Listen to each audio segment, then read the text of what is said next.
Converted Man here. There's a channel called Proof of God, and it keeps coming up every time I try to look for a new video to analyze. There's nothing out there for me to analyze. Help, send me videos. Anyway, so this channel keeps popping up, and it's annoying because every single episode that this guy produces is exactly the same. He writes a letter to God, and then he goes outside and he looks at clouds. And then he concludes that God told him that it was real through whatever he sees in the clouds. That's it. And every single video he has, comments are disabled. So that's a thing. That's it. So he asks typically in his letter to God, make a cross or the number 3 or this or that in the clouds. It's like, look, if you ask for enough things, then looking at the clouds, you're going to probably find those things. But that doesn't prove anything. And then when he kind of doesn't find anything, he'll be like, oh, I think that one kind of looks like it. Like this is pattern seeking to its extreme and cognitive dissonance to another level. But it's frustrating because these channels just keep popping up every time. I'm like, no, I can't. There's nothing. That's not how you go about proving things. You could say, dear whatchamajigger, let me see in the clouds an elephant. Oh, look, I think that kind of looks like an elephant. Okay, I guess whatchamajigger is a thing that exists now. If the God in question can shape clouds to show that it exists, why can't it do something more profound? Like, I don't know, here's a pen, make that levitate off of my hand. That would be pretty convincing. Hey, God, if you exist, make it levitate. Nope. How about a demon? Demon, make it levitate. Spirit, ghost, aliens, anything. No? Okay, I'll make it levitate. Ooh, I have more power. That was supposed to be off camera, so you couldn't. Let's see if I can.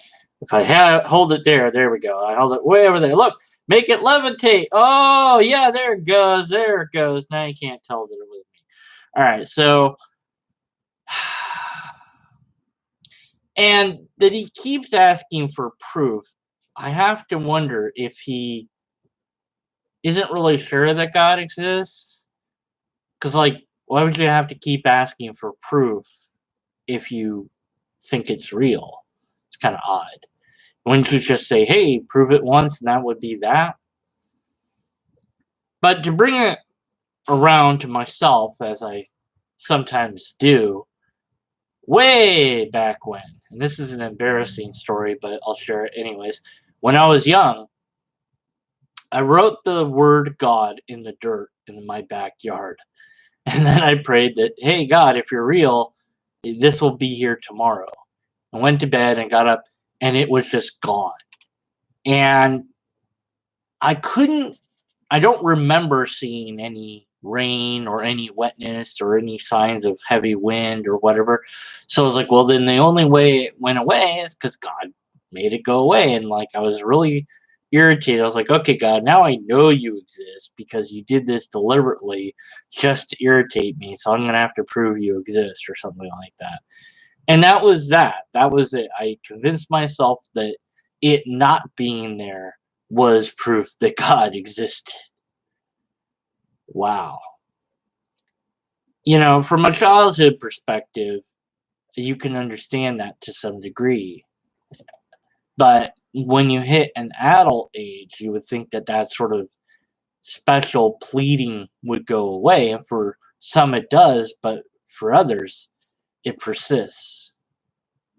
So if you're having to ask God for proof like this, maybe it doesn't exist, or maybe this isn't the way to go about asking for proof, because you need it to be something that can be falsified, not just something in the cloud that I might be able to see, but something that's tangible. Repeatable would be great, but also that can't be confused for something else. It can't be something that there is no failure condition for.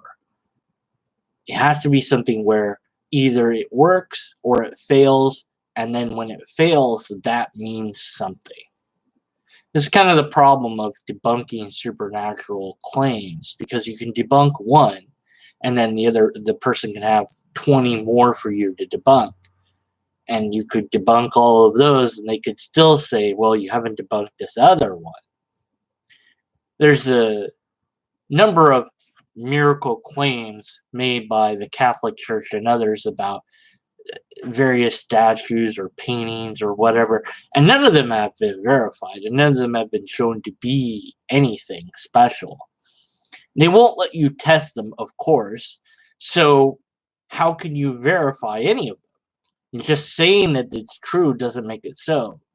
There's some statue that supposedly was near an explosion and survived, and it was near some acid and it survived. It's like, great, can I get that statue and try to blow it up?